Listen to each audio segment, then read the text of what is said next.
ជំរាបសួរមេដាបេដាសាស្ត្រជាសួស្តីទៅកាន់បងប្អូនសិស្សនិស្សិតទាំងអស់គ្នាចា៎នេះគ្រូលើកយកលំហាត់គណិតវិទ្យាថ្នាក់ទី10ហើយនេះគ្រូចូលទៅឆ្នាំបន្តទៀតពីវីដេអូមុនគឺយើងចូលទៅ degree នៃឯកធាតុអញ្ចឹងយើងមកស្គាល់ថាតើអ្វីទៅជា degree នៃឯកធាតុអញ្ចឹង degree នៃឯកធាតុនេះវាគឺជាផលបូកនៃទស្សនៈរបស់អត្ថេនីមួយៗនៃឯកធាតុមួយហ្នឹងអញ្ចឹងបើសិនជាយើងចង់ដឹងថាឧទាហរណ៍នេះអានេះអញ្ចឹងចង់ដឹងថាតើ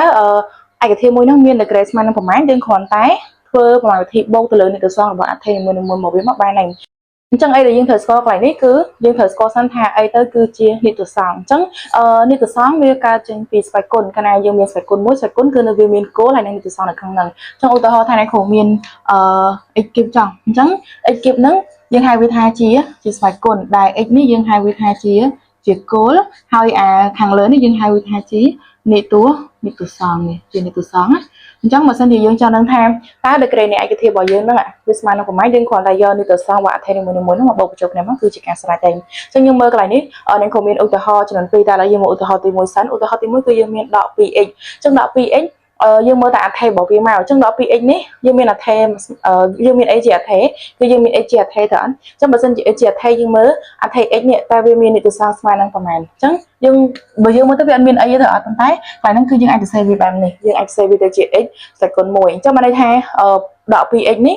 x នេះគឺជាអត្ថេដែលវាមាននិតសង្ឃស្មើជាមួយនឹង1អញ្ចឹងបើសិនជា x មាននិតសង្ឃស្មើ1អាហ្នឹងវាមានអត្ថេតែ1អញ្ចឹងគឺយើងមិនបាច់ចាំបូកទេយើងយក1នេះគឺជា degree នៃឯកធាតុរបស់យើងតែម្ដងទៅអញ្ចឹងយើងអាចសរសេរថាដក 2x មាន degree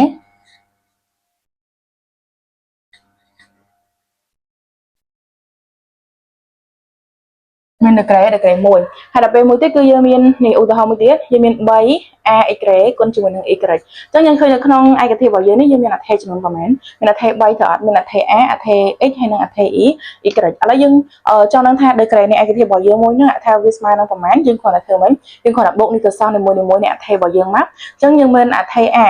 របស់យើងមាននិតសង្ឃមែនបើគេអត់សរសេរចឹងបានថាវាមាន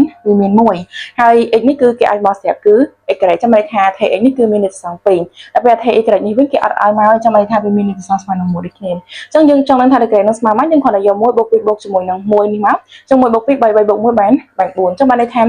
ឯកធាតុ 3a x នេះគឺវាមាន degree ស្មើនឹង4អញ្ចឹងថ្ងៃនេះយើងអាចដាក់ថាមាន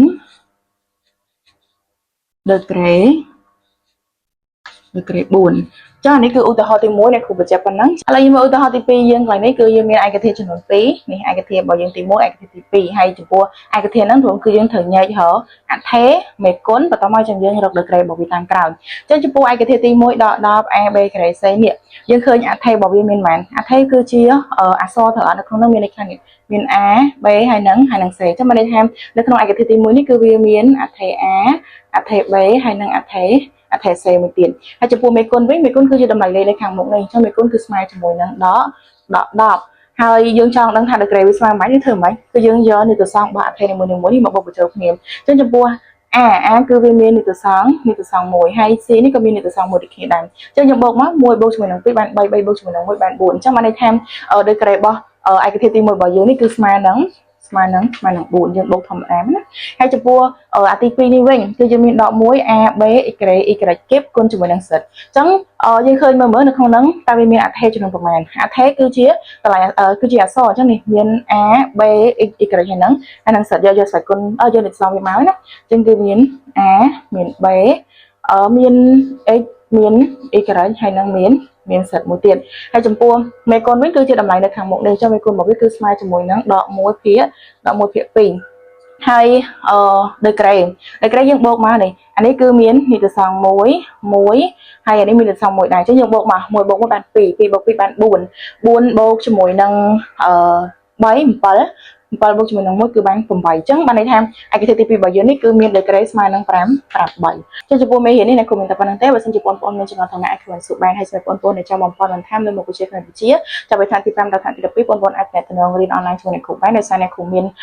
វគ្គទាំងច័ន្ទសុក្រហើយនិងសៅរ៍អាទិត្យហើយទាំងច័ន្ទសុក្រទាំងសៅរ៍អាទិត្យនេះគឺយើងរៀនចន្លោះពីម៉ោង2ដល់ម៉ោង5ល្ងាចហើយនិង6ដល់ម៉ោង9ល្ងាចអញ្ចឹងអូនតានីម៉ោងណាអូនអាចជ្រើសរើសម៉ោងសិក្សាបានហើយ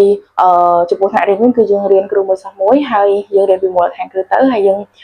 ដល់ទៅលើការអនុវត្តលំហាត់ជាសំខាន់ពេលយើងចាប់មួយខាងគឺទៅយើងរៀនលំហាត់អញ្ចឹង